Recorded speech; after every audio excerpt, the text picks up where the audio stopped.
Addictive.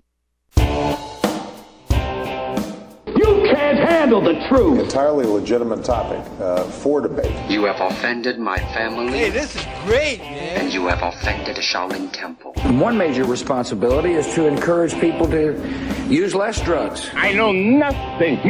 I support a change in law to end federal criminal penalties for possession of up to 1 ounce of marijuana. We don't need no stinking budget. Homosexuality,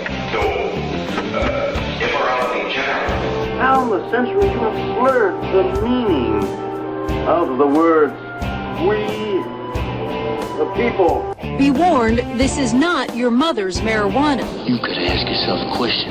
Do I feel lucky? Well, do you, punk? I want to ask you a bunch of questions. I want to have them answered immediately. Surely you can't be serious. I am serious. And don't call me Shirley. Radical Rant.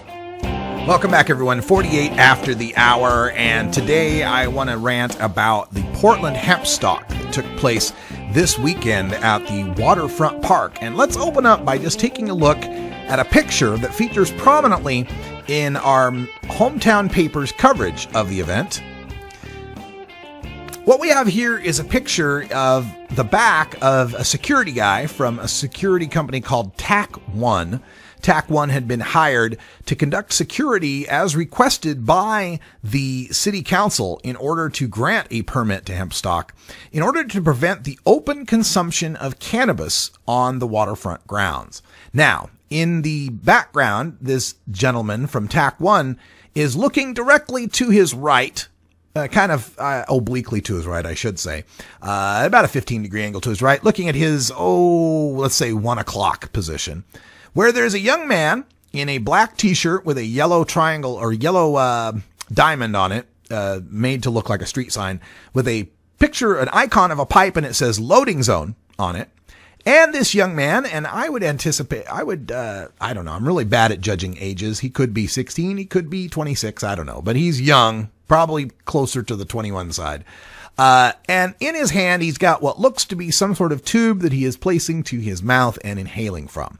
My guess is that it would be a cannabis vaporizer. So there we have the TAC 1 security guy, the main stage in the background, and a young man puffing away on a vape pen at the waterfront, 5 weeks away from the vote for legalization on Measure 91. And that's what I wanted to get into, is the wisdom or lack thereof in moving forward with the Hempstock Festival, especially just 5 weeks before we're trying to get an election passed for legalization. Now, the reason that the City Council initially rejected the Portland Hempstock request, the permits for the park. According to Parks Bureau documents, the issue stemmed from lax security at the 2013 festival held at Kelly Point Park, which drew an estimated 80,000 people. Quote, event personnel were deliberately indifferent to the rampant presence, sale, and use of marijuana, medibles, and alcohol, including use by minors, the Bureau wrote. These violations were not trivial, nor were they isolated. So, rampant use of marijuana by minors at the Kelly Point Park, and I can testify not to last year's, but in the years leading up, the last few that I had been out at Kelly Point Park, and yeah, it was pretty much a free-for-all. If you don't know the geography of Portland, Oregon, the north of us is Washington State, and the border is the Columbia River. There's another river called the Willamette River that flows into the Columbia, and that makes the boundary between East and West Portland. Where the Willamette River meets up with the confluence there of the Columbia River, there's a point out there, and it's where Kelly Point Park is. It's way the hell past all like the loading docks and the industrial areas of town, so it's way the hell out there. It's like Booneyville. And of course, as all the cannabis consumers went out there to the big pot festival in Booneyville, they felt free to light up and enjoy and not really give a damn whether or not kids were out consuming, and media didn't really pay much attention to it. So, as 2014 is coming around, we've got Paul Stanford, who heads up the Hemp and Cannabis Foundation, on the horns of a dilemma. He is trying, at this time, going back to 2013, he is moving forward with his plans for not just one ballot initiative to legalize marijuana, but 2 ballot initiatives to legalize marijuana, on the heels of his spectacular failure to pass the legalization of marijuana in 2012. You remember that? When Oregon and Washington were passing marijuana legalization with a 55% margin, and Oregon, a state like Washington and Colorado that has decriminalization, that has medical marijuana, that has over 10% of the people using marijuana in the state, very similar state, failed with 46%. Why? Well, because Paul Stanford did overreach once again with his little pet project Octa that he's been working on for a couple decades, where he believes that the state of Oregon can follow the UN treaties on drug production and control, because Oregon's a country, apparently.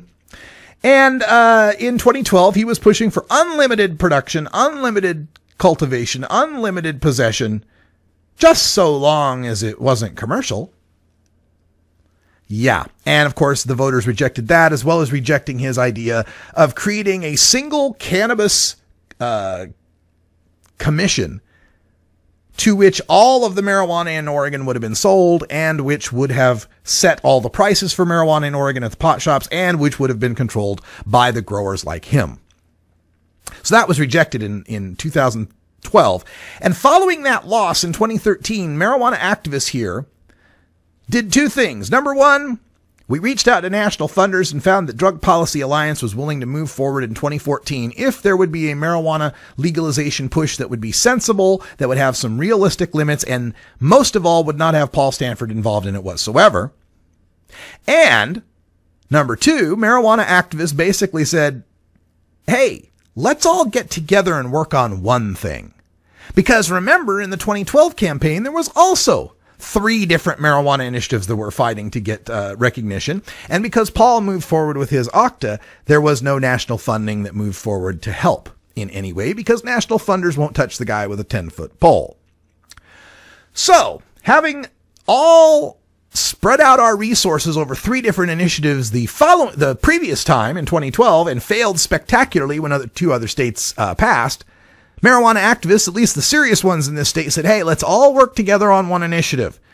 We've got Drug Policy Alliance coming in. They're going to bring a whole bunch of money. We'll have millions of dollars. We got it vetted by national orgs. We'll be ready to go. We'll be ready to have success. Let's all work together. But not Paul Stanford. No, he didn't want to work together. He could have taken this money that he put forth for the Octa and the hemp amendments, these 2 initiatives, that never had a chance of getting on the ballot, that didn't have national funding and support, and had they made the ballot, would have just been in competition with the one that did make the ballot. He could have taken that money and that support and that army of loyal fans of his and put it toward Measure 91, all of us working together, pushing to get this over the hump. But no, he had to go with his own 2 initiatives. Now, that's fine. Maybe he didn't like the way 91 was written. Maybe he's got an ego trip about wanting to be the guy who legalizes marijuana. I don't know. But what happened is, not only did he not make the ballot, he ended up stiffing people that were working for him. People that were working to gather signatures for this pair of initiatives that never made the ballot, had to go on strike and had to sue just to get paid. And this follows a legacy of the man not paying his employees for as long as I've been here in this state, since 2003-ish. At least direct knowledge I have reaching back to about 2005. So no money to pay the signature gatherers, no money to pay the employees who have to rush to the bank in hopes that they can get their check cashed before they all start bouncing and setting off the ripple effect. And I have knowledge of other situations where Paul Stanford is owing people money for work they had been promised to be paid for. No money to pay these people, but oddly enough, plenty of money to have the main sponsor banner at both the Seattle Hemp Fest and to be the primary presenting sponsor of this Portland hemp stock. Plenty of money for that. In fact, so much so that when the park required the Portland hemp stock to have additional security because of its past repeated blatant violations of allowing kids to smoke pot openly? Stanford said, quote, "The city made us jump through so many hoops. The new security tacked on additional $60,000 to the costs." Oh, so somehow we were able to come up with another 60 grand to pay for extra security to pull off this festival. But again, signature gatherers, campaign workers, and just plain old employees have to either not get paid, sue, or watch their checks bounce. I gotta question the propriety and the intelligence of putting on this festival in the water, at the waterfront, Portland's living room.